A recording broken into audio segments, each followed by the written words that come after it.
Welcome to the Are Relevant Daily Draft Podcast, brought to you by the Draft Professor. The Draft Professor is a group of podcasters bringing you daily draft podcasts and is home to the only dynamic mock draft simulator which allows fans to mock draft against other fans. The Draft Professor Simulator features a first-round challenge, 5 unique one-round drafts. The Draft Professor Simulator features a second-round challenge, 10 unique 2-round drafts. All mock drafts are always picking against the fans and draft analysts which use the simulator. Every mock, every pick, every time. The Draft Professor also features ranked players functionality, where you can rank your favorite players at every position. Optionally, you can add tiers to your rankings to show what round you have the players graded in. The Draft Professor also features draft a team functionality, which allows users to snake draft a team of 22 players to demonstrate your my guys, compare player strengths, and discuss draft prospects in a way no other mock draft simulator can. Thank you for tuning in to the Are Relevant Daily Draft Podcast. This episode will begin shortly. Well, welcome to the Are Relevant Daily Draft Podcast. My name is Jim, and you may not recognize the other gentleman with me. This is EJ. It's his first time podcasting with us. EJ, how you doing today?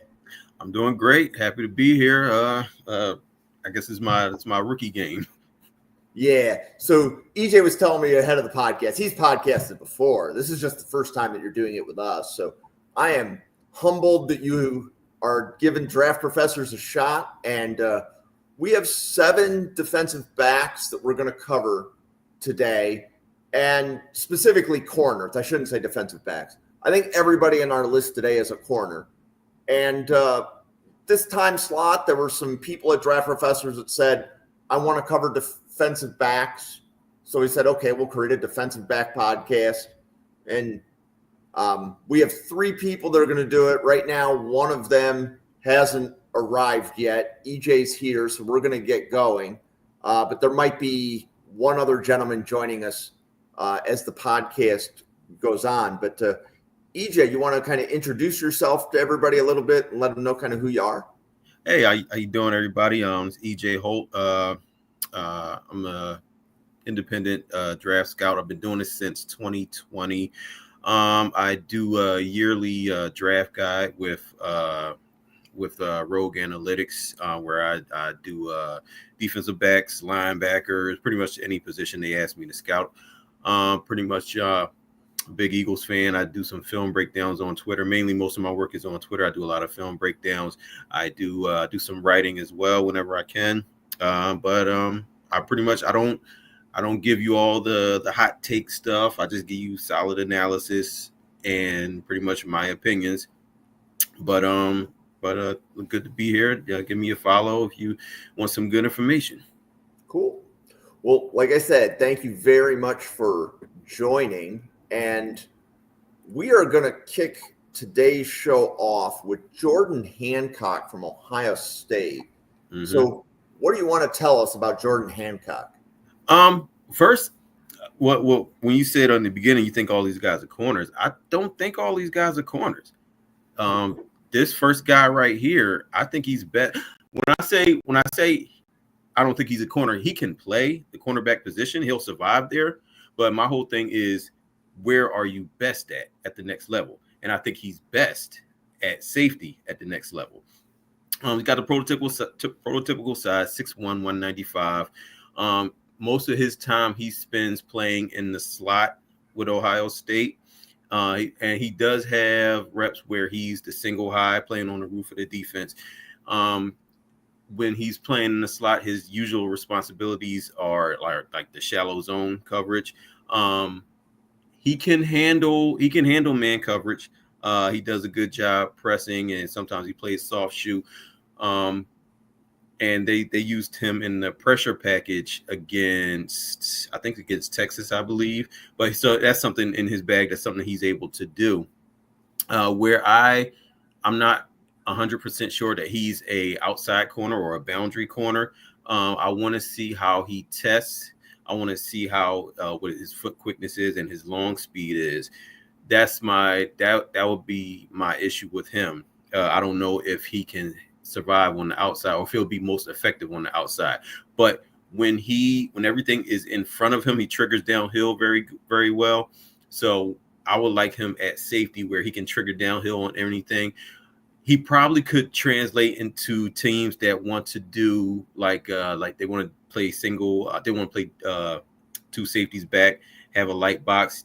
That way he can just trigger downhill on everything that's directly in front of him.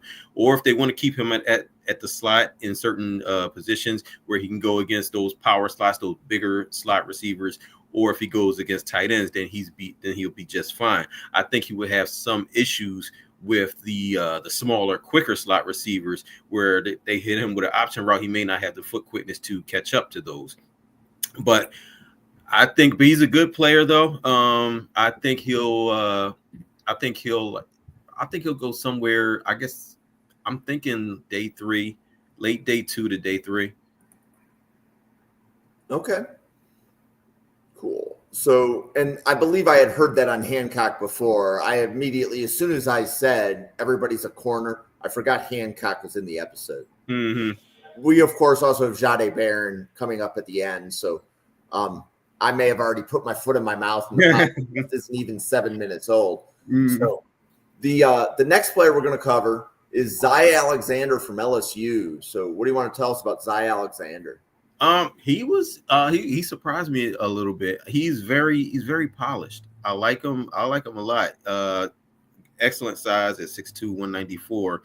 I watched him against Ole Miss, and I watched him against, I believe it was another school I watched him against, but he's very polished. His technique as well. His jam at the when he's playing press man coverage is very good. I think he's best as a zone corner. He has solid speed, he has good speed, but it's not overwhelming. It's not standout. I would like to see what his 40 time would be. I'm guessing it's somewhere in the 4.5 range. But what he does is, if he has to carry a route vertically, he don't just sit there and run with the guy. He uses more veteran tricks where he's creating collisions and he's extending the arm a little bit to slow that receiver down so the receiver can't run away from him. But where he really stands out is in his zone coverage. They play some cover 4 with him. They play some cover 3 with him, and he has good eyes, good instincts, good ball skills as well. And he's a physical player. When I was watching him, he reminded me of Kamari Lassiter from last year. Mm-hmm. So, and then that's another guy, physical, smart, good in zone, not the most athletic guy in the world. That's the same as Zy Alexander. That's how I see him. He is. If a team that wants to run like a lot of the Fangio stuff, a lot of zone stuff, they like to run a lot of cover 2, cover 4, cover 6. He's that type of guy. He can just sit there. He can play man or zone. He's best in off man. The best case scenario is him playing off man, where he can read routes. He can redistribute the wide receivers, and use his size and his length to his advantage. I think he is going to another guy that's probably going to go late day 2 or day 3. But I think he can work his way up a roster with just the polish that he has and the technical aspect that he brings to the table. Cool. Thank you. Mm-hmm. Great. Next player, so small school guy, and I bet there's a lot of people listening that have not heard of Kendall Bohler from Florida A&M. But what do you want to tell us about Kendall Bohler?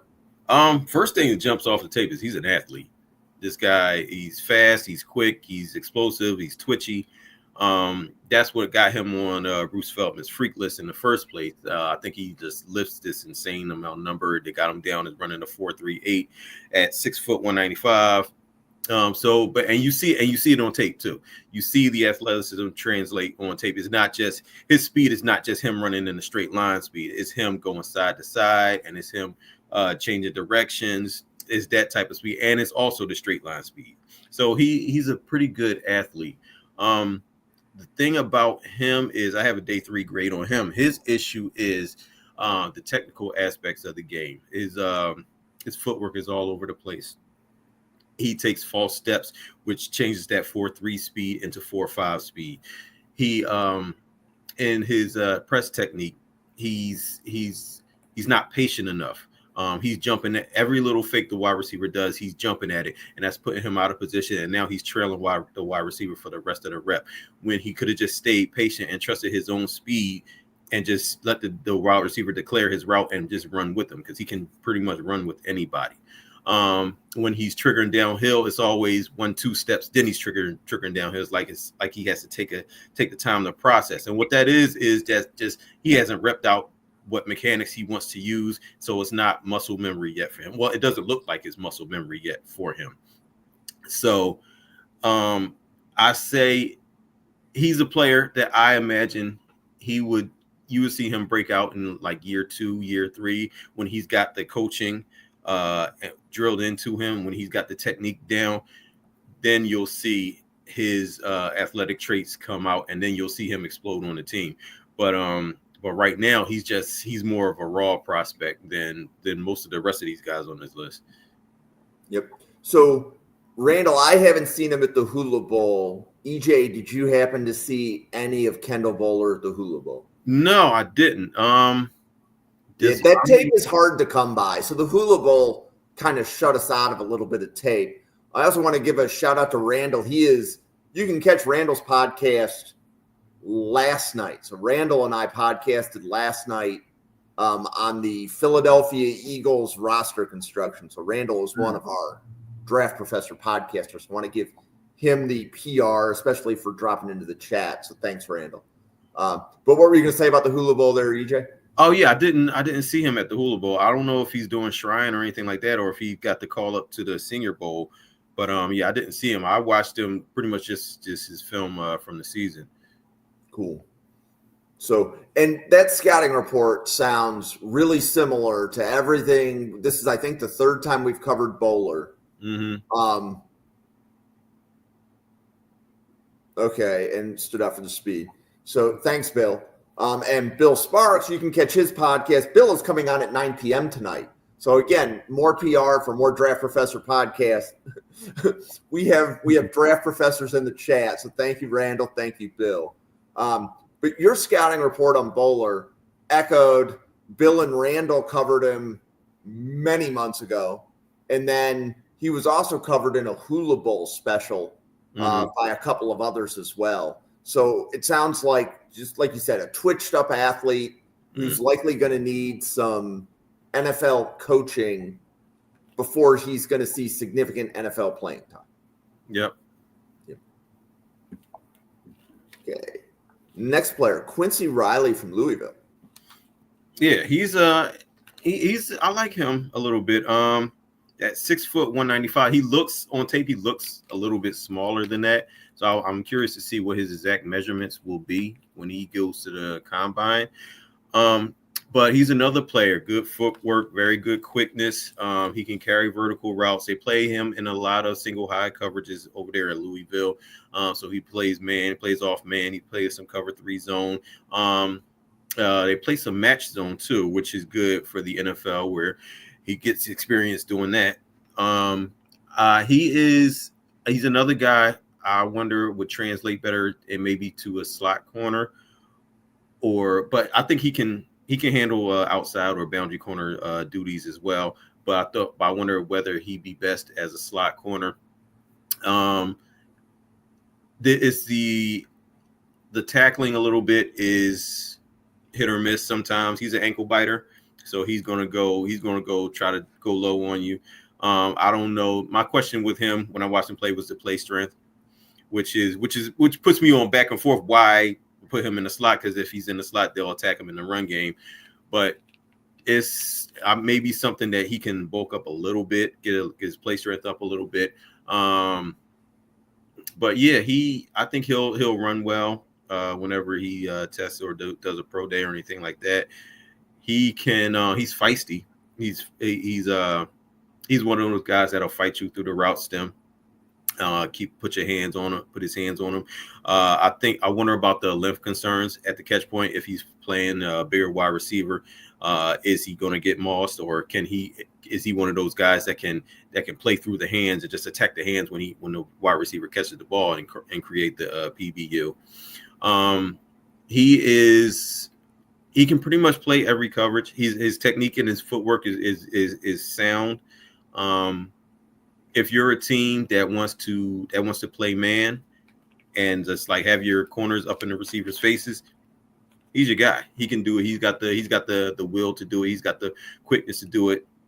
My thing is, I just want to see him get a little bit stronger and get with his tackling a little bit better. But I think he another guy I put late day 2 at best, early day 3. Okay. So Bill Sparks has him in round 2, so you're a little bit lower on him than Bill. But you said late day 2, day 3, so you're like somewhere between round 3 and 4. Somewhere in that range, yeah. Okay. But yeah, that Greg Newsome comp is good though. He's pretty much similar size, similar play style. Yeah, that's a good comp. Cool. Well, Bill is the comp king. So Bill is a comp for every player.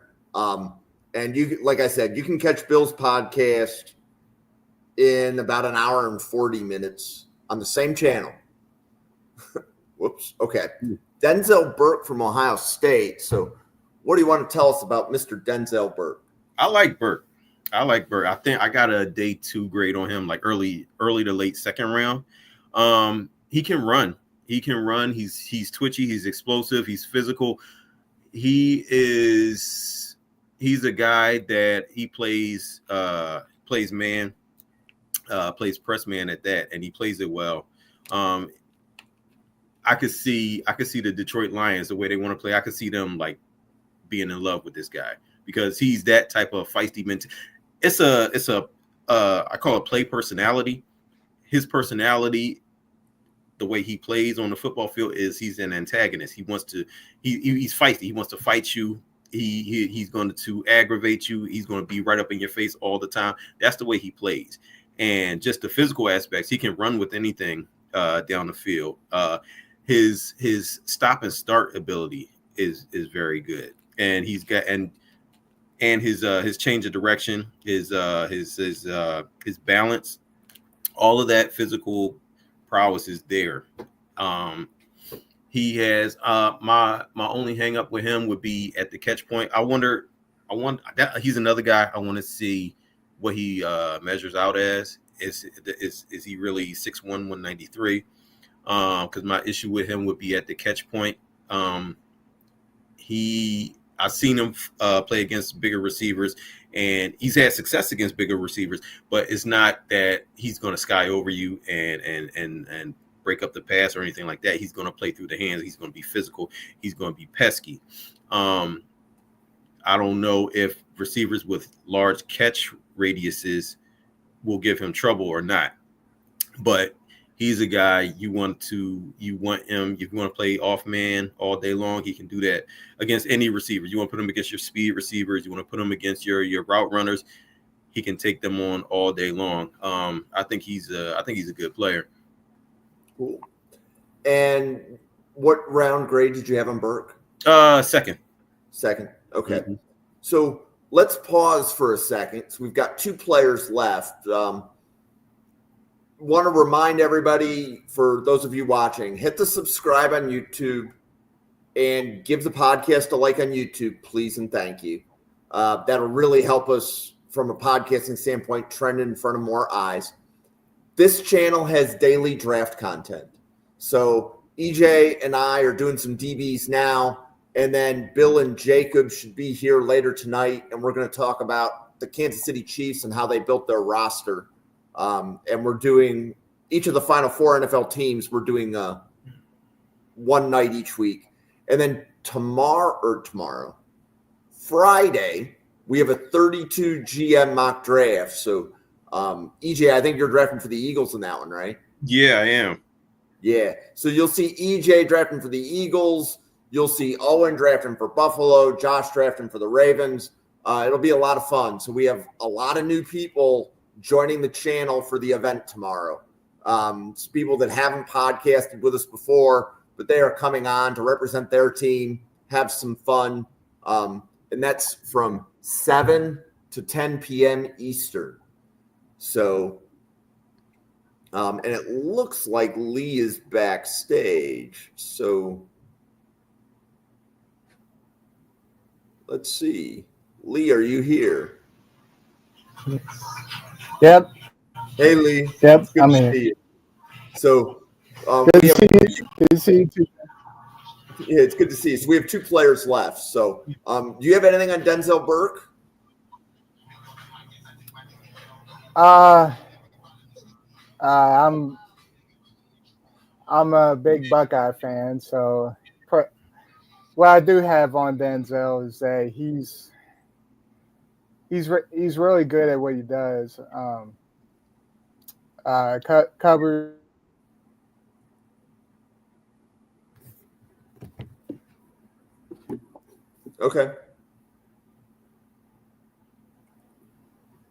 Okay, so EJ, the next player we're covering, Trey Amos from Ole Miss, and this is definitely one of the top corners in the class. So, what do you want to tell us about Trey Amos from Ole Miss? Yeah, he has got good size, good play strength. He's smart. He's a smart player. I watched him against LSU as well, and they specifically tried to attack him with switch releases, and he wasn't having it. He's assignment sound when they put him in zone. He knows exactly who he's supposed to be going, who he's supposed to be covering, and who is coming into his zone. They play him a lot as a man cover corner at Ole Miss. I think he probably would be best as a zone corner, mainly playing cover 4. He can play some cover 2. Or playing off man. I question the long speed he has. I'm not sure if. I am pretty sure that he's not going to really. His straight line speed is probably in the 4.5 range, high 4.4 range on a good day. I watched him against Florida as well, and Florida has a track guy on their team, and he was covering the track guy who's actually. I think he's in the Shrine Bowl actually. Chamir DK. But he was covering him. DK was taking him on a post route, and Trey Amos didn't touch him at all. He was just playing soft shoe technique. Soft shoe is just where you're matching the receiver's movement. You're not touching him. You're just matching his movements. And DK just ran by him easily. And that's when I saw okay, maybe he doesn't have he's not the 4.3 burner, but he has good enough speed to stay at outside corner. He has the length to stay at outside corner. I like how I think his length really shows up at the catch point where he can just get a hand in the passes, and he doesn't get muscle at the catch point either. I think his best position is playing off man, playing some zone, using his eyes and his instincts to keep everything in front of him. A lot of these guys are best when they keep everything in front of them. Not everybody can play going backwards, but he's a guy that he can. You put him in a defense where he knows exactly what his responsibilities are, and he's comfortable where. He's comfortable not being at an athletic disadvantage. He'll play very well, I believe. I got him. He's another guy I got late 2nd, early 3rd round range, just for the simple fact that I'm not sure that he'll test very well.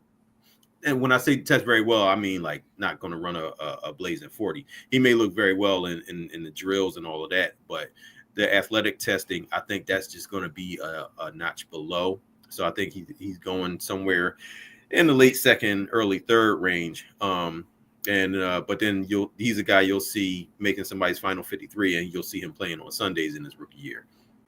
So if people are calling Trey Amos at the end of round 1, what are they seeing where they're going to take him at the back of round one, like Kansas City or Buffalo, which both need corners? If they're taking him at the back of round one, what are they seeing? They see a scheme fit. They see a guy that whose strengths fit exactly what they do. That's usually what the teams do, or a DC has seen his tape and said, this guy fits exactly what I want to do. Let's go get this guy.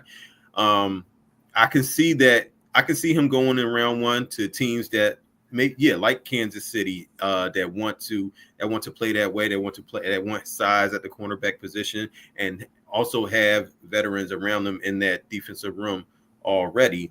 And so he's just fitting into a role. He's not necessarily asked to be a star rookie or anything like that. So yeah, I can see that. Okay. And I believe we've got one more. Yes. Yeah.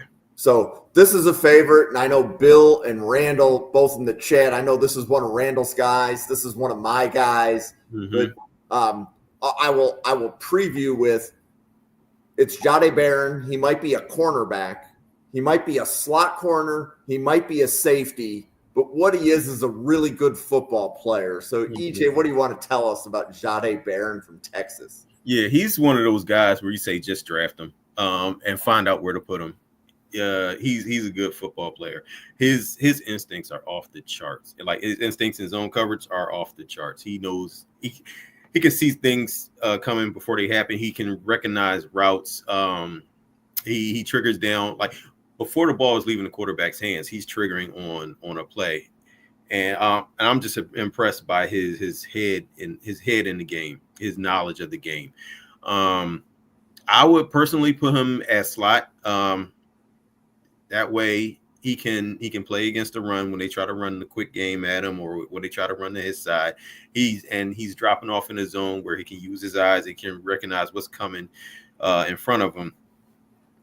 I think that he can play safety as well. You want to put him in too high, he'll do that, because the thing about him is he has coverage instincts, and that goes such a long way. He may be a 4.5 athlete, but his instincts will lead him to the play like a 4.3 athlete ran there. So you can put him at safety, you can put him at slot cornerback. I mean, he can play some outside cornerback, although I would put him at the other positions before outside cornerback. But I mean, he's a guy that is, put him on your team, he's going to set a tone. He's going to do all the dirty work. He's going to make plays for you. It's a guy. He's just a good football player. So, like, he's a guy that you want on your team, no matter what. You figure out the position later. He's just a good football player. Let's get him in the room. So how high do you think Barron can go in the draft? I think as high as, if a team falls in love with him, I don't think they'll take him in the first round. But if somebody falls in love with him, I can see them taking him in the second round. Okay. Well, this has been a good 30 minutes. We've gone through 7 players. We will be back again next Wednesday with 7 more corners. And we're just going to kind of go through every year on average, 33 corners get drafted. So we're going to cover 7 or 8 each week. And then we'll probably flip ourselves to safeties for another couple of weeks. But the goal of this podcast in this time slot is just to keep digging and trying to find the defensive back gems. So we'll cover names that you know, and we're going to try to dig down and find 2 names every week that either EJ hasn't watched yet, or that we think are players that nobody's talking about for round 5 or better.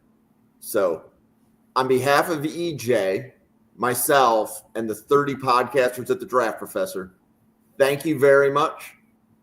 And we will see you on a podcast again in about an hour and a half.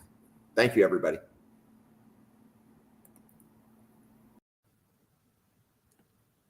Thank you for watching this episode of Mrs. Are Relevant, the Daily Draft Podcast, brought to you by the Draft Professor. Please follow the Draft Professor on X at NFL Draft Fanatic, no I in Fanatic.